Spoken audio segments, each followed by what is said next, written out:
Bienvenue à celles et ceux qui viennent de nous rejoindre pour ce webinaire. Écoutez, on commence. Il y a encore d'autres personnes qui vont se joindre à nous en cours de route, mais par respect à ceux et celles qui sont déjà présentes, on va commencer tranquillement. Donc, ce webinaire-là, c'est un deuxième de notre série des 3 webinaires sur le thème de la cyberintimidation. Donc, on va parler aujourd'hui de la prévention. Je me présente, je m'appelle Tatiana Litovchenko, je suis agent de projet au service jeunesse du White des femmes de Montréal et je vais co-animer ce webinaire avec ma collègue Isabelle Lepage. Oui, bonjour, je me présente Isabelle Lepage, agente de projet White des femmes du White des femmes de Montréal.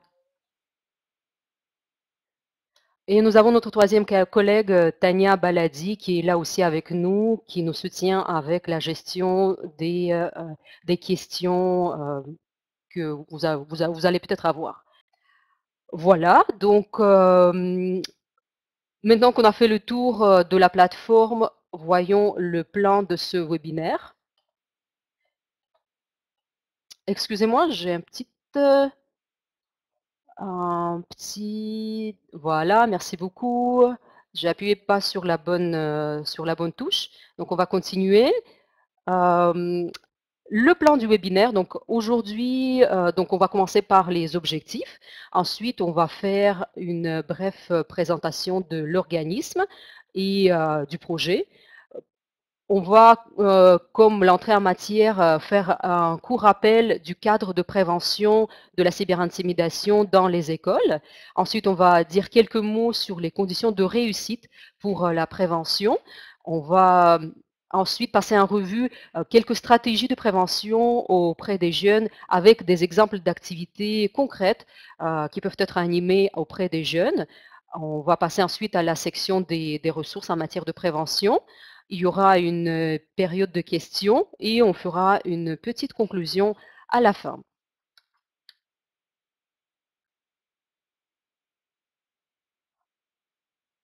Avant de continuer, on va peut-être faire un petit test pour voir si vous nous entendez bien.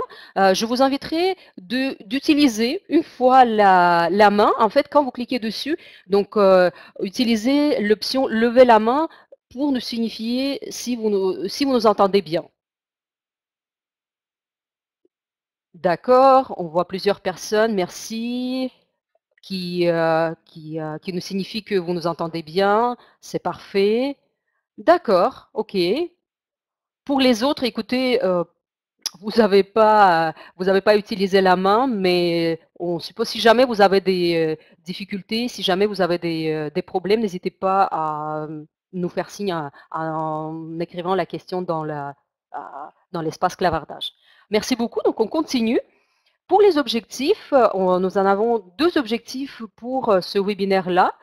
Donc, c'est actualiser ses connaissances sur les pratiques prometteuses pour prévenir la cyberintimidation et prendre connaissance des activités, de certaines activités animées avec les jeunes en lien avec ces pratiques et évidemment en lien avec la prévention de la cyberintimidation. Quelques mots sur notre organisme, donc le Y des femmes de Montréal. Écoutez, il y a quelques années, nous avons fêté notre 140e anniversaire, donc on est une vieille dame, mais très dynamique, on fait beaucoup de choses. On travaille avec les filles et femmes de l'île de Montréal pour réduire les exclusions, les inégalités sociales et de genre, ainsi que l'ensemble des violences auxquelles elles peuvent être exposées. Nous agissons à travers 4 familles d'action, à travers 4 services. Donc, service résidentiel, nous avons un hébergement sécuritaire pour les femmes qui vivent des difficultés, qui sont aux prises avec des dépendances, ont qui veulent sortir de l'itinérance. Donc, c'est ça, c'est un hébergement sécuritaire avec un programme d'insertion sociale pour ces femmes-là. Nous avons des services d'employabilité, service à la collectivité qui inclut des activités sportives, artistiques, ateliers parents-enfants, cuisine collective, ateliers de conversation en anglais et plusieurs autres activités. Et nous avons enfin un service jeunesse, c'est le service pour lequel nous travaillons. Nous sommes 3 agents de projet qui travaillons sur le projet de webinaire sur le thème de cyberintimidation. Sinon, les services jeunesse, on fait aussi beaucoup de choses. Pour vous dire de façon très synthétique, on anime des ateliers ponctuels et des groupes qui s'étalent sur plusieurs semaines, sur des thématiques telles que hypersexualisation, exploitation sexuelle, relations saines et égalitaires, le cyberharcèlement, évidemment, et d'autres sujets. Nous développons aussi des outils pour les intervenants et intervenantes qui œuvrent auprès des jeunes, donc des guides d'animation, des vidéos de sensibilisation, et nous développons aussi des formations pour les intervenants et intervenantes qui travaillent auprès des jeunes. Donc, pour le projet Agir contre la cyberintimidation, dans le cadre de ce projet-là, nous avons développé ces 3 webinaires-là. C'est un projet qui est financé par le ministère de la Famille. Donc, nous sommes en ce moment, donc aujourd'hui, à notre 2e webinaire sur la prévention. Il y a un mois, on a animé le 1er webinaire, c'était plus articulé autour de ce que font les jeunes en ligne, c'est quoi leurs habitudes, quels sont les réseaux qu'ils utilisent, quels sont les enjeux qui sont reliés à à l'utilisation de ces réseaux. Il y en a plusieurs personnes qui ont assisté à ce webinaire qui sont aujourd'hui aussi avec nous. Donc, merci d'être avec nous aujourd'hui aussi. Pour ceux et celles qui n'ont pas assisté à ce webinaire-là, mais qui sont intéressés, vous pouvez consulter déjà l'enregistrement de ce webinaire et le PowerPoint sur le site du Y des femmes. Je vais passer maintenant la parole à Isabelle qui va continuer le webinaire.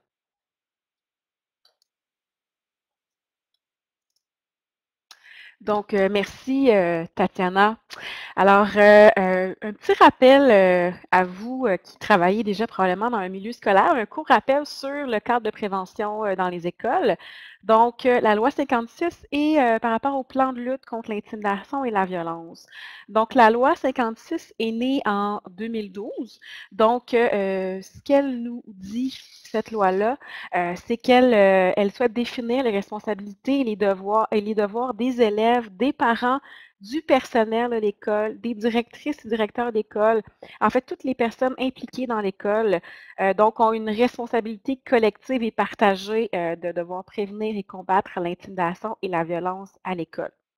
En termes du plan de lutte, en fait, ce qu'on doit peut-être retenir, donc, c'est de prévoir un protocole de prévention pour contrer toute forme d'intimidation et de violence, de penser à des modalités pour effectuer un signalant, une plainte. Ça, c'est une chose importante aussi. Des actions à mettre en œuvre pardon, lorsqu'un acte d'intimidation ou de violence est constaté à l'école.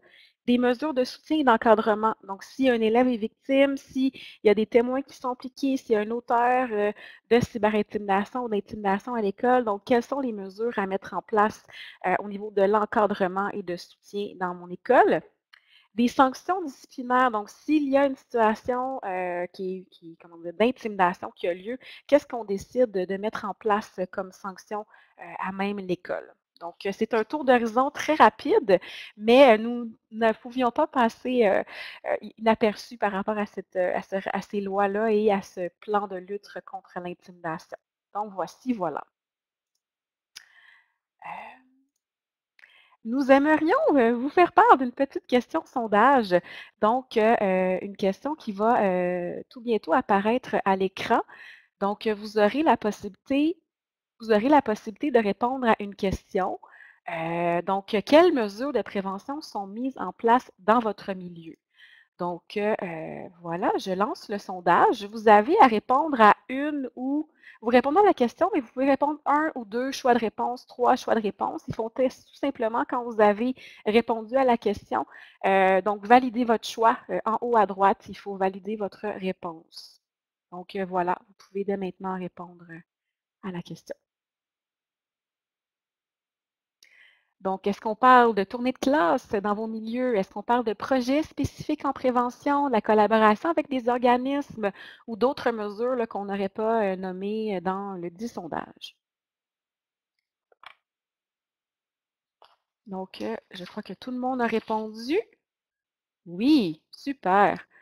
Donc, ce qu'on voit, en fait, c'est ce qui semble être un peu plus bon, similaire, quoique les 4 réponses ont des réponses assez similaires au niveau des résultats.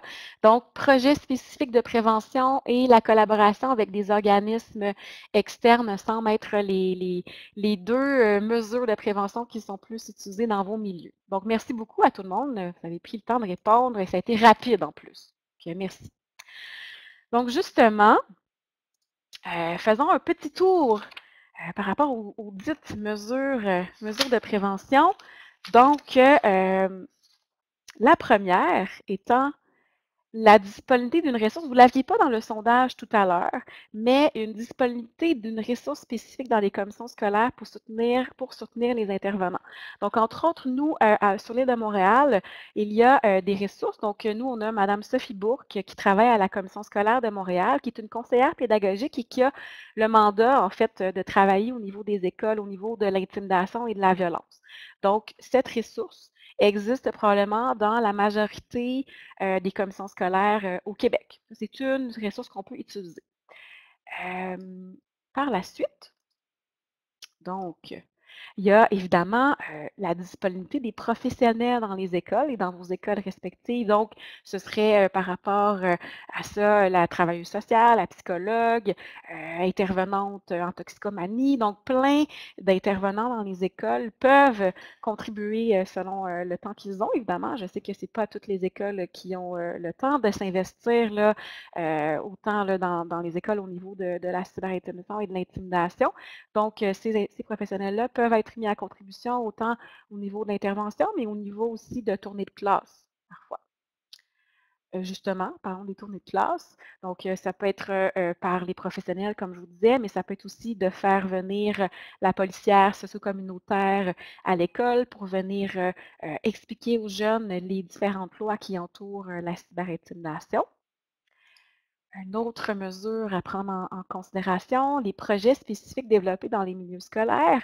Donc ça, tout à l'heure, j'aurai justement une petite explication à vous faire, là, un exemple à vous donner par rapport à cette mesure-là.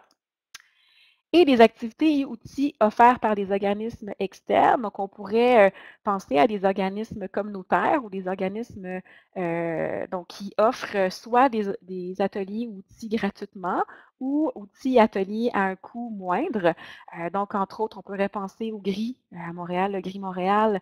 On pourrait penser au théâtre Parmi nous qui offre une pièce de théâtre sur la question de la cyberintimidation, donc qui s'appelle TopNet.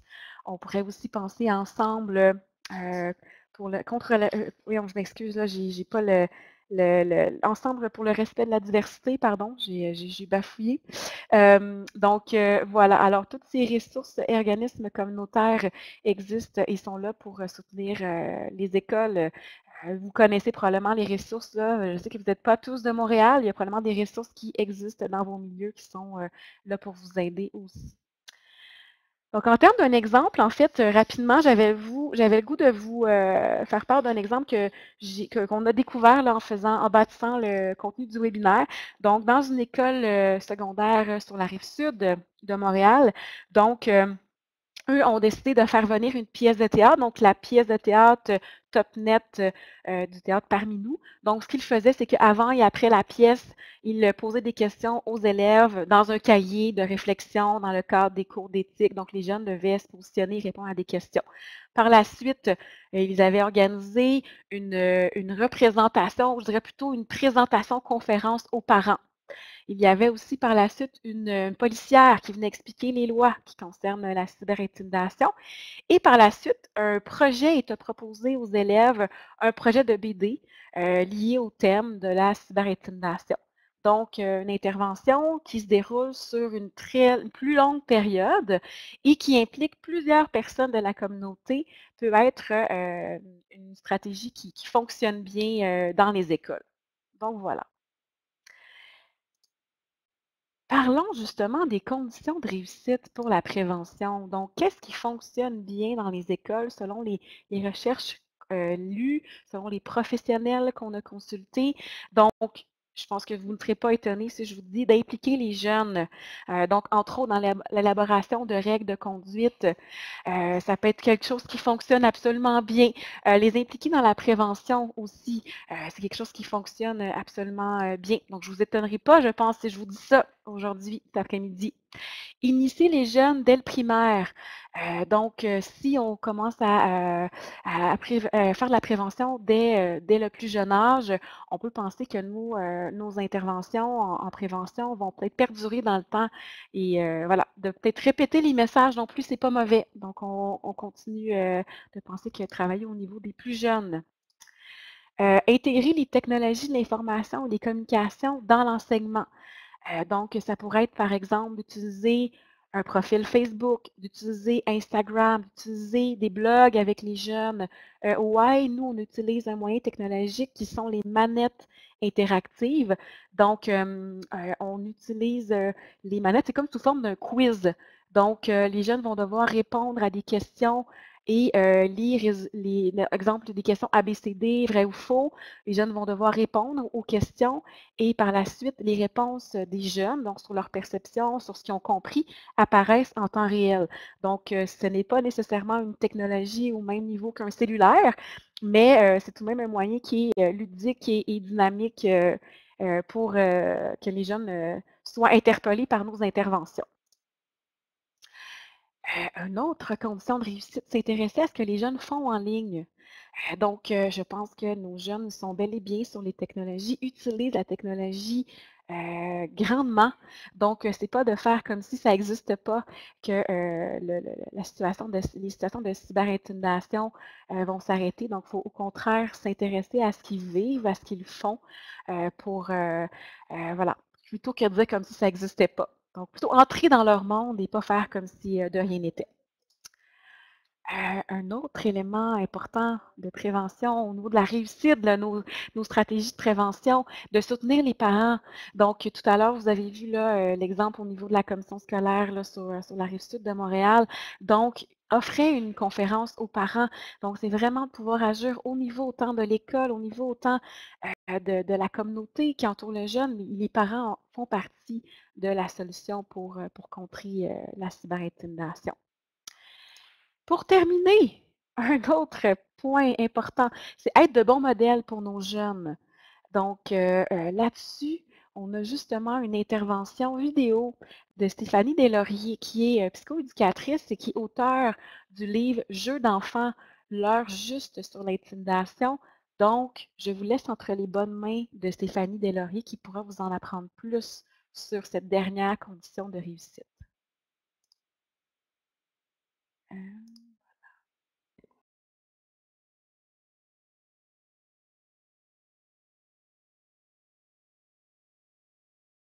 C'est important en tant qu'adulte qu'on soit des modèles pour nos jeunes. Donc, de nous-mêmes se poser la question, ce que je suis en train de publier ou ce que je m'apprête à publier, est-ce que c'est pertinent? Est-ce que c'est une opinion qui a été sollicitée ou non? Est-ce que c'est une opinion qui est exprimée dans le respect? Est-ce que l'objectif derrière cette publication-là, c'est quoi? Est-ce que c'est de créer une tollée, un débat, de provoquer, de frustrer, de faire de la peine? Ou est-ce que c'est plutôt d'apporter un autre point de vue, d'apporter mon petit grain de sel? Donc ça, c'est important de se poser cette question-là.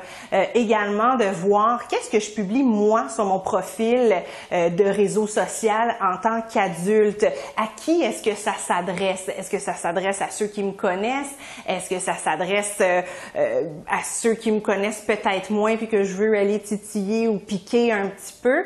Donc ça, ce sont des questions primordial, je pense, à se poser parce qu'après ça, ça devient difficile en tant qu'adulte d'avoir des attentes envers nos jeunes de respect et d'entraide et de solidarité quand nous-mêmes, en tant qu'adultes, ce n'est pas ce qu'on leur transmet. Quand c'est banalisé, tout ce qui est discrimination, tout ce qui est humiliation en ligne, tout ce qui est manque de respect, ben pour les jeunes, ça devient la norme et ça devient socialement acceptable de se comporter eux-mêmes ainsi, alors que ce l'est pas, alors que c'est pas acceptable. En fait, quand on parle de prévention de la cyberintimidation auprès des jeunes, on pense aussi à tout ce qui est promotion des bonnes habitudes, en fait, de bonne conduite.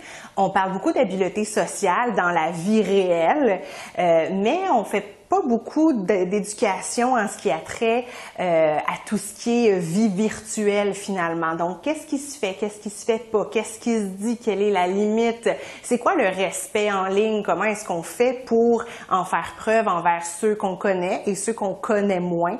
Donc ça, ce sont toutes des questions à se poser et peut-être à aborder, ça peut être entre copains, copines, mais avec les parents, avec les intervenants. Donc, ça c'est intéressant d'avoir des discussions qui abordent ces aspects-là, des interactions virtuelles finalement.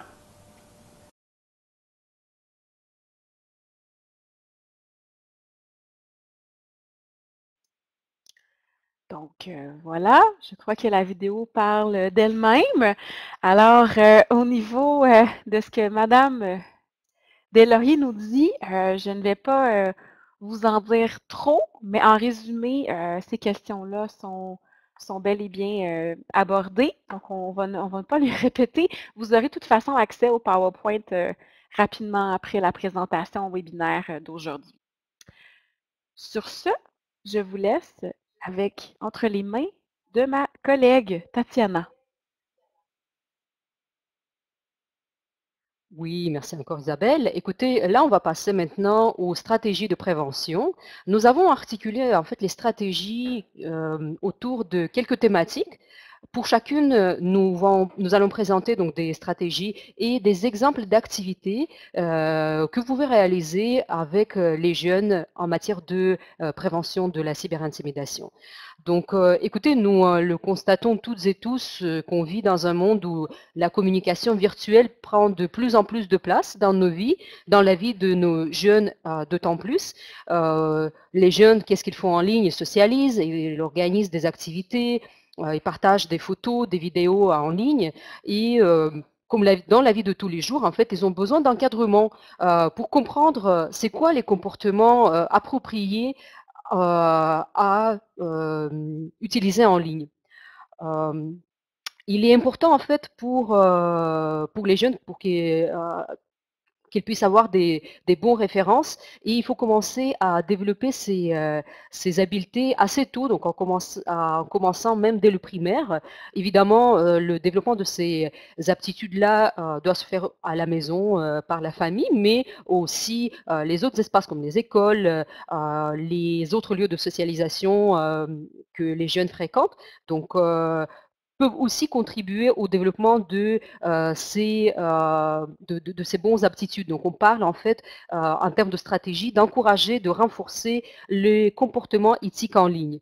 Et dans les écoles, notamment, le développement de ces habiletés peut être intégré à travers certains cours, notamment, on pense aux cours d'éthique et culture religieuse qui pourraient être un bon cadre pour le développement de ces habiletés-là. Donc, ce qu'on dit, c'est que c'est important de partir des valeurs des jeunes pour avoir plus d'impact. Donc, créer un vocabulaire commun sur les attitudes à avoir en ligne, autant pour les enseignants que pour les parents et pour les jeunes. Et donc, c'est engager une discussion avec les jeunes pour qu'ils puissent nommer leurs valeurs, analyser l'impact de leurs gestes, des conséquences, et tout cela en lien avec leurs valeurs, notamment, c'est quoi tes valeurs? Est-ce que ton comportement en ligne, est-ce que ça correspond à tes valeurs? Ce qui est important aussi, c'est aujourd'hui, on est amené à s'exprimer régulièrement en ligne. Ça peut se passer plusieurs fois par jour où on est amené à émettre nos commentaires pour telle ou telle publication, donc donner notre opinion, mettre des likes pour montrer qu'on apprécie ou non le contenu qui défile devant nos yeux. On partage aussi nous-mêmes du contenu, des photos, des vidéos en ligne. Et parfois, on prend du temps pour réfléchir avant de le faire, mais parfois moins. Et donc, développer de bons réflexes est d'autant plus important pour les jeunes qui sont en période d'apprentissage des codes de communication et des comportements appropriés à adopter en ligne.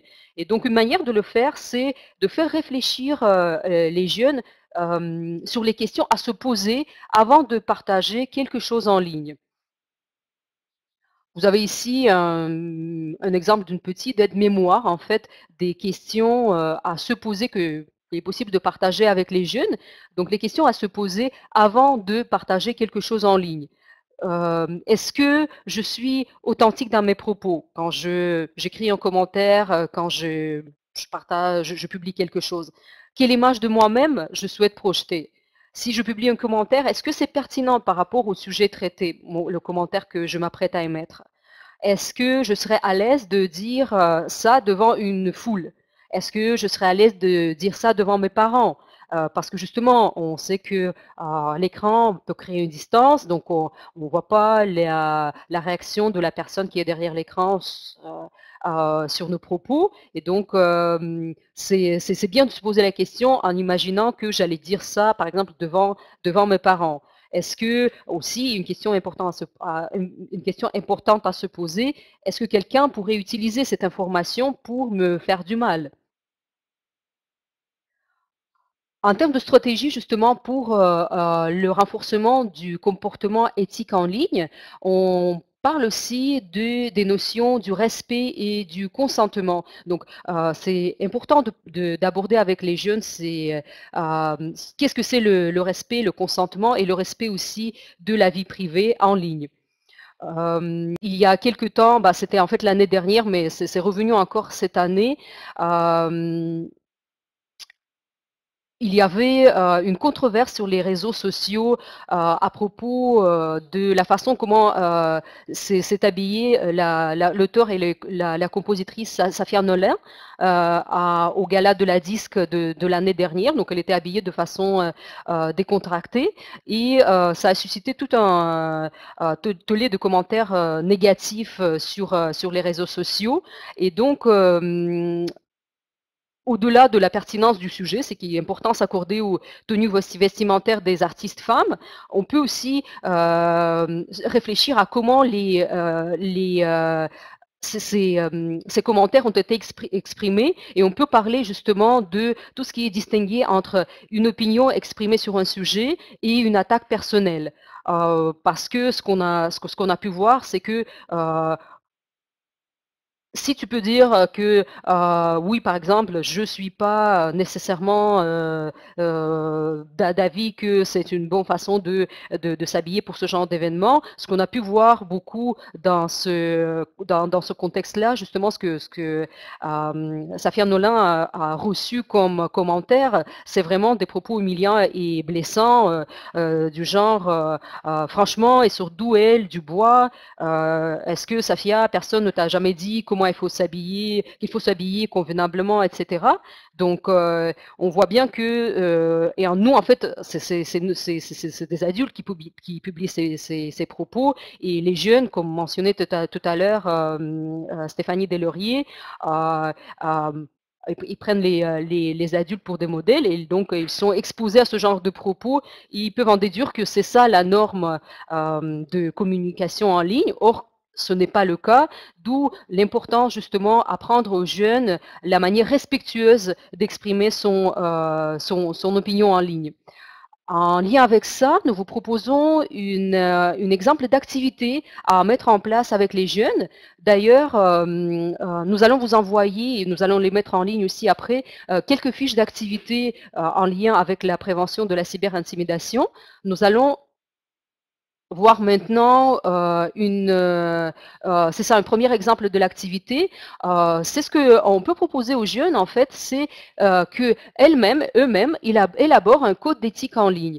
Dans le fond, ça pourrait se faire soit dans le cadre d'un cours, j'ai mentionné tout à l'heure le cours d'éthique et culture religieuse. Ça peut être fait aussi dans le cadre des ateliers qui peuvent être animés en classe ou avec un groupe de jeunes.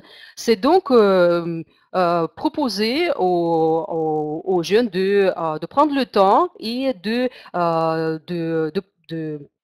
d'élaborer un code d'éthique. Vous voyez ici quelques exemples des énoncés qui pourraient figurer dans ce code d'éthique. Par exemple, de manière générale, je m'engage à utiliser un ton respectueux lors de mes échanges, de ne pas publier de photos ou de commentaires qui donnent une mauvaise image de quelqu'un, qui pourrait la blesser, etc.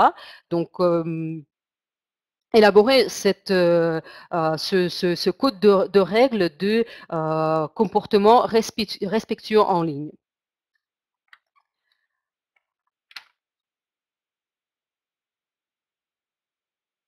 En parlant justement, en parlant aux stratégies de prévention, ce que nous on fait, évidemment, on travaille aussi la base, c'est des relations saines.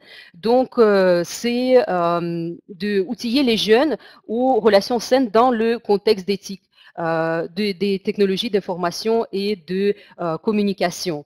Donc, la première chose qu'on voudrait nommer, c'est apprendre à faire la différence entre l'intimidation et la plaisanterie. Par exemple, avec les jeunes, c'est de définir à partir des mises en situation. Est-ce que dans cette situation-là, il s'agit juste du niaisage ou on est plutôt dans une situation du harcèlement en ligne? Et de comprendre l'impact du discours en ligne sur l'autre personne. Parce que, encore une fois, il n'y a pas de contexte de face à face et on ne voit pas comment l'autre personne réagit face à nos propos. Donc, c'est vraiment d'apprendre aux jeunes à faire cette différence-là. Ensuite, ce qui est important aussi, c'est reconnaître les éléments sains et problématiques d'une relation. Dans le fond, c'est outiller les jeunes sur les attitudes associées aux relations saines et égalitaires, notamment dans le contexte des relations amoureuses et amicales. Donc, autant de parler de c'est quoi en fait, quels sont les éléments clés d'une relation saine égalitaire, et également identifier les comportements de contrôle, de manipulation qui peuvent mener au harcèlement. Il y a aussi un élément important, c'est considérer des enjeux liés à l'utilisation des TIC qui pourraient contribuer en fait au cyberharcèlement. C'est par exemple, on pense à l'activation de la fonction de géolocalisation sur les cellulaires. On peut dans un couple demander l'un à l'autre d'activer cette fonction-là pour pouvoir à tout moment savoir où se trouve précisément la personne. On peut en déduire que cette demande-là peut être faite parce qu'on s'inquiète pour la personne, parce qu'on a envie de savoir où elle se trouve, mais est-ce que c'est toujours approprié? Qu'est-ce qu'il y a derrière cette demande-là? Est-ce que c'est vraiment de la préoccupation pour la personne ou c'est plutôt la volonté de la contrôler? On pense aussi au partage de mots de passe sur différents réseaux sociaux. On pourrait aussi engager une discussion avec les jeunes en se posant des questions. Est-ce que nous, on partage tout dans une relation? Et qu'est-ce qu'il y a derrière cette demande-là quand on nous fait d'avoir accès au mot de passe sur des réseaux de son amoureux ou de son amoureuse? En lien avec ça, nous avons travaillé dans le cadre d'un projet sur l'élaboration d'un guide qui s'appelle Relations Net, qui traite justement du harcèlement dans les relations amicales et amoureuses. Et ce que vous pouvez voir sur l'écran, donc l'exemple d'une activité qu'on réalise avec les jeunes. On part également des scénarios. Donc là, on a un scénario d'un couple qui débute leurs études collégiales et ça se passe dans les villes différentes. Donc, le garçon, il va demander à la jeune femme d'activer justement la fonction qui lui permet de localiser à tout moment la personne, à tout moment de la journée, donc d'activer la fonction de géolocalisation. Et donc les jeunes, ils travaillent sur ces scénarios-là et on les fait réfléchir sur la question, vous, que feriez-vous à la place de Maria? Et qu'est-ce qui manque dans cette situation pour qu'on puisse parler d'une relation égalitaire? Donc, c'est une activité qu'on peut faire avec les jeunes pour aborder la question justement de l'utilisation de certaines options, de certains outils technologiques dans le cadre des relations amoureuses qui peuvent favoriser ces comportements de contrôle, de manipulation. Et donc, c'est important aussi d'en parler avec les jeunes et de leur faire prendre conscience de de cela. Pour la prochaine stratégie, je vais repasser la parole à Isabelle.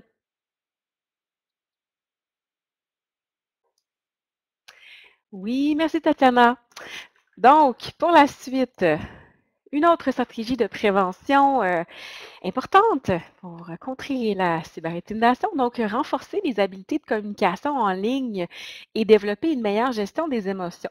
Donc, on peut, à travers cette stratégie de prévention-là, penser à, exemple, apprendre à éviter des pièges de communication en ligne. Par exemple, ce qu'on peut voir dans un échange en face à face. Donc, il y a 3 composantes importantes dans une communication avec quelqu'un en face à face. 3 composantes importantes, donc le verbal, les mots, le non-verbal, donc la position du corps, les gestes qu'on emploie, gesticuler grandement, le non-verbal, donc ça le dit, les gestes. Le paraverbal, donc le ton de la voix, le volume, le timbre de la voix. Et donc, ces 3 éléments-là font partie d'une communication en face à face. Lorsque nous sommes en train d'échanger des textos, nous sommes seulement en train d'avoir les mots de la personne. Donc, il nous manque évidemment le non-verbal, il nous manque aussi des éléments du paraverbal. Donc, tout ça pour dire que les interprétations peuvent être un peu plus faciles lorsque nous sommes en train de vivre les échanges textos. Il nous manque beaucoup, beaucoup de contexte pour pouvoir bien analyser une situation de communication avec l'autre. Parfois aussi, lorsqu'on est en ligne, il n'est pas rare de voir que nos ados, peut-être que vous le constatez vous-même dans le cadre de vos interventions auprès des jeunes, là, ils sont très impulsifs. Ils ont tendance parfois à vouloir répondre très, très, très rapidement dans une situation qui tourne mal en ligne. Donc, c'est difficile là, de prendre un petit moment pour respirer, pour se poser un peu. Donc, on peut aussi amener nos ados là, à réfléchir un petit peu plus avant de publier, comme de tout à l'heure Tania, mais aussi peut-être prendre 2-3 grandes respirations, là, ça pourrait peut-être aider avant d'envoyer, disons, une publication ou un texto qui finalement est peut-être mieux qu'on ne l'envoie pas. Donc voilà, un autre élément important par rapport à la communication, donc communiquer dans le respect de l'autre, évidemment, ça va de soi. Nous avons justement à cet effet une activité à vous proposer, donc qui est la fiche d'activité 2, le filtre de communication. Les fiches seront disponibles aussi, là, comme on vous mentionnait, à la fin de l'atelier, à la fin de la présentation, dans les semaines, voire qui vont suivre le webinaire, vous aurez accès aux fiches d'activité. On vous enverra les fiches et ils seront aussi disponibles sur le site Internet du Why des femmes. Donc, par rapport à la fiche d'activité 2, le filtre de communication, donc, on pensait en fait amener une situation jeune. Donc, par exemple, vous avez la situation 1 et 2. Donc, la situation 1 dit Alex voit rouge, Carolina, pardon, son ex-copine, publie une photo suggestive d'elle et d'Hugo, un gars de sa classe, dans un party. Et comme si ce n'était pas assez, elle porte même le chandail qu'il lui a offert sur la photo. Il lui en veut tellement et se sent assez jaloux. Il a envie de lui envoyer un message et de lui dire que cela ne se fait pas. Donc, par rapport à la situation, ce qu'on voyait pour être intéressant de faire en classe, c'est d'amener à répondre les jeunes à cet interlocuteur-là, dans un premier temps, sans censure. Donc, vraiment de laisser passer tous les mots qui sont irrespectueux, donc vraiment sans censure, de pouvoir répondre à l'interlocuteur qui est dans la situation. Dans un deuxième temps, on amènerait les jeunes à répondre avec nous on appelle ça le filtre social, donc avec une certaine censure, avec un respect, donc de façon plus appropriée, en mettant un entonnoir devant ton visage. Comment est-ce que tu peux répondre à ton interlocuteur pour que ce soit respectueux, mais qu'en même temps que tu te fasses comprendre et que tu saches faire respecter tes besoins à travers tout ça. Donc, ça, c'est une activité qu'on avait en tête auprès des jeunes là, pour justement limiter l'explosion d'émotions que nos jeunes peuvent parfois vivre dans la vie de tous les jours. Une autre stratégie de prévention, ce serait de renforcer l'esprit critique sur le sexisme en ligne et la représentation des relations personnelles dans les médias. Donc, je vais y aller assez sommairement, mais juste dire que ce qu'on peut voir dans les médias, dans la sphère publique en ce moment, c'est que les relations amoureuses sont dépeintes Donc, qu'il y a souvent des comportements malsains comme la possessivité, l'agression. C'est parfois jugé comme étant des comportements normaux, banals, parce que c'est reproduit assez fréquemment. Donc, on peut voir que c'est souvent banalisé. Il y a aussi des différences entre les filles et les garçons. Par exemple, lorsque un sexto est envoyé, ce qu'on voit, c'est que les filles vivent plus de conséquences que les garçons au fait d'envoyer des sextos. Donc, les conséquences sont souvent plus nocives chez les jeunes filles. On voit aussi une pression des jeunes filles à être toujours vouloir mieux paraître. Leur image corporelle est souvent beaucoup mis de l'avant. C'est important. Donc, il y a des stress aussi qui sont vécus par les jeunes filles par rapport à leur image. Tout à l'heure, ma collègue parlait du cas Safia Nolin.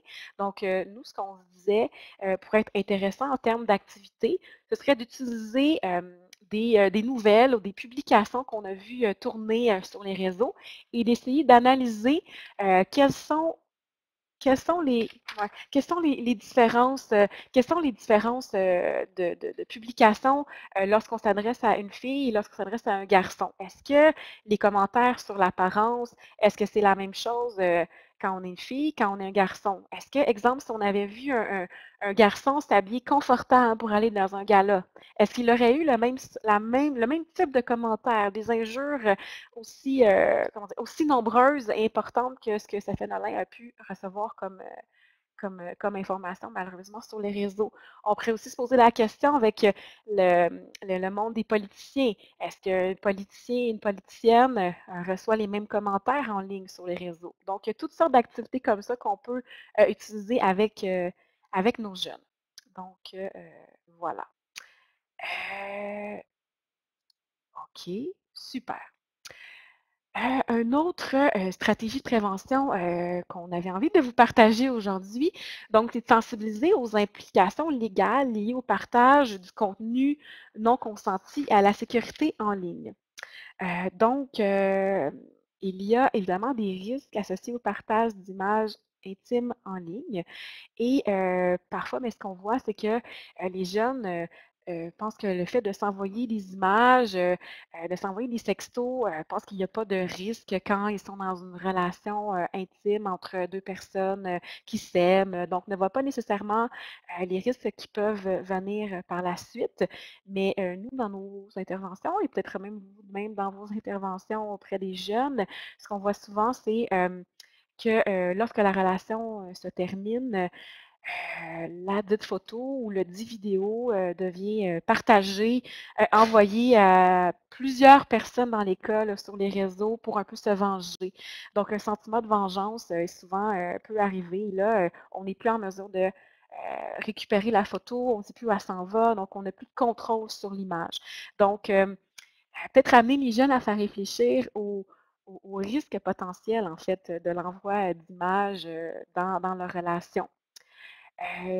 Aussi de pouvoir les informer sur les différentes lois qui entourent l'envoi d'images par rapport à la pornographie juvénile. Donc, qu'est-ce que c'est lorsque tu as, exemple, une photo en ta possession, lorsque tu fais une image, lorsque tu fais une vidéo, donc la distribution de matériel de pornographie juvénile. Est-ce que lorsque tu reçois une image, tu es en possession de matériel de pornographie juvénile parce que tu es mineur? Je rappelle, c'est des questions de minorité ici.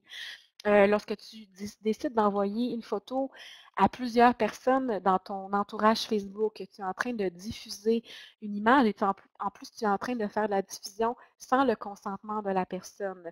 Donc, ces éléments-là sont importants d'aller aborder dans nos interventions en prévention auprès de nos jeunes.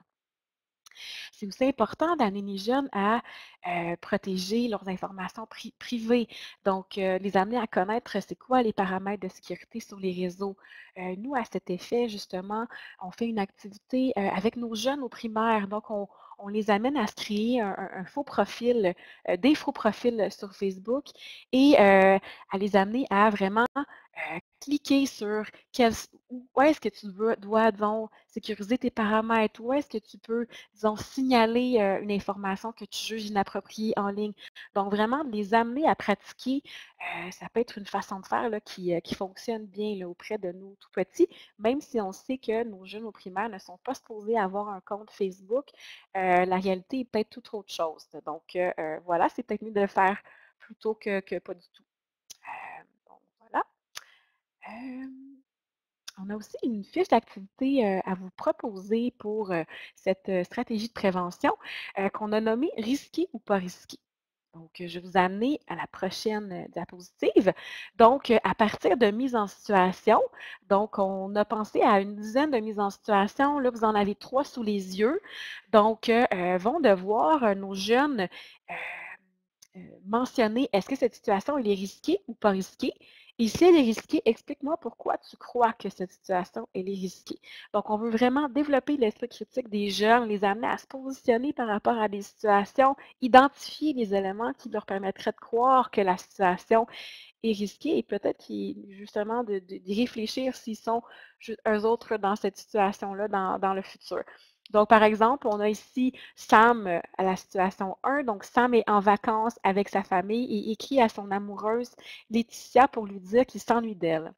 Il demande à Laetitia de lui envoyer une photo d'elle en sous-vêtements pour qu'il puisse la regarder en son absence. Donc, vont devoir, par rapport à cette situation-là, nous mentionner si cette situation-là, elle est risquée ou pas risquée. Donc, voilà.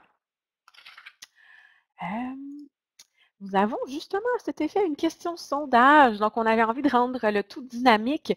Donc, parmi les stratégies que nous venons de vous présenter, lesquelles sont, selon vous, là ou les plus pertinentes pour votre milieu? Donc, vous avez la possibilité, encore une fois, de répondre à une question. Vous pouvez en identifier une ou deux ou trois. Et ensuite, c'est important de valider votre réponse en haut à droite. Donc, je lance le sondage.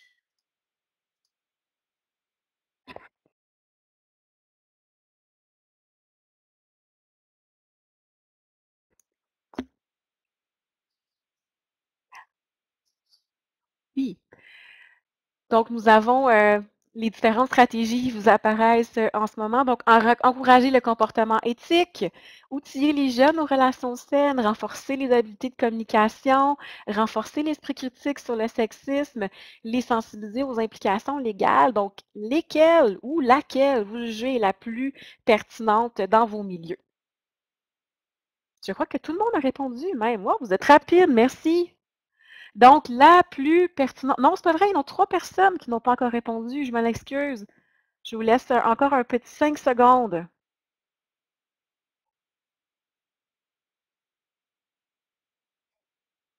Donc, alors, nous voyons que la stratégie que vous jugez la plus pertinente est vraiment d'encourager le comportement éthique en ligne et suivi par pas très loin de sensibiliser aux implications légales. Et renforcer l'esprit critique sur le sexisme aussi semble quelque chose qui ressort de notre groupe. Donc, voilà. Ben, merci beaucoup d'avoir pris le temps de répondre aux questions. Donc, je remets,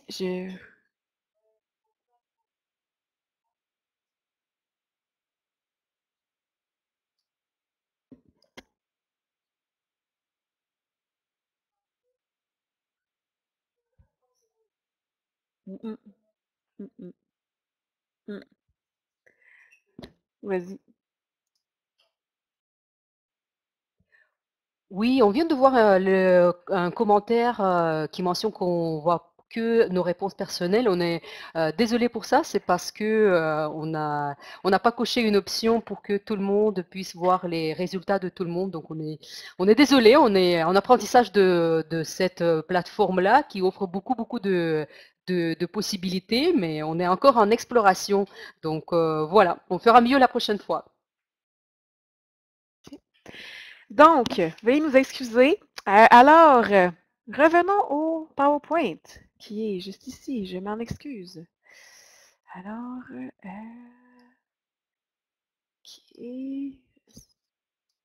OK. Veuillez nous excuser. On est en apprentissage, comme disait ma collègue Tatiana. Alors, on avait envie on approche vers la fin du webinaire, de vous partager des ressources. On ne va clairement pas vous présenter chacune de ces ressources. Vous pouvez très bien les lire et vous les aurez sous la main dans les prochaines journées. On a parlé tout à l'heure du guide d'animation RelationNet. Donc, il est disponible dans les ressources juste devant vous. Il est disponible en ligne. Donc, vous aurez simplement à compléter vos informations perso et un courriel vous sera transmis dans les secondes suivant l'inscription. Une autre ressource qui est intéressante avec le service de police de la ville de Gatineau, qui ont fait une campagne de sensibilisation qui est intéressante. Je vous invite à aller le consulter, qui s'appelle Garde ça pour toi. Donc, j'aime bien cette campagne, mais toutes ces ressources sont absolument fort pertinentes. Des ressources pour les parents. Donc, on ne peut pas passer sous silence le guide de civilité en ligne à l'intention des parents qui est fait par Abilo Média avec Sécurité publique Canada. Donc, un guide très bien fait. Vous pourrez aussi consulter, donc nous avions notre intervenante Stéphanie Deslauriers qui vous a parlé tout à l'heure. Donc, son livre Jeux d'enfants, l'heure juste sur l'intimidation qui est aussi tout à fait bien fait. Donc, on vous invite à consulter cette ressource-là. Donc là-dessus, je te laisse la parole, Tatiana. Merci Isabelle. Écoutez, là, on va conclure notre webinaire avant de laisser aussi une période de questions. C'est dans le fond pour vous dire que notre prochain rendez-vous, notre troisième webinaire qui va porter sur l'intervention, donc comment mieux soutenir les jeunes en ligne quand ça tourne mal. Donc, il aura lieu le 7 décembre, même heure, même lieu, j'ai envie de dire, sur la même plateforme. Donc, pour vous inscrire, vous avez un lien ici et on va aussi diffuser bientôt ça à travers nos envois courriels. Écoutez, le temps avance vraiment très très vite. Écoute, il est déjà 2 heures. On a commencé avec un petit retard pour laisser au plus de participants, participantes de pouvoir se joindre à nous. On a prévu quand même une petite période de questions. Donc, est-ce que vous avez des questions? Vous pouvez maintenant soit activer votre micro et poser ces questions-là oralement, soit nous écrire dans la boîte de clavardage. Donc, nous essayons d'y répondre.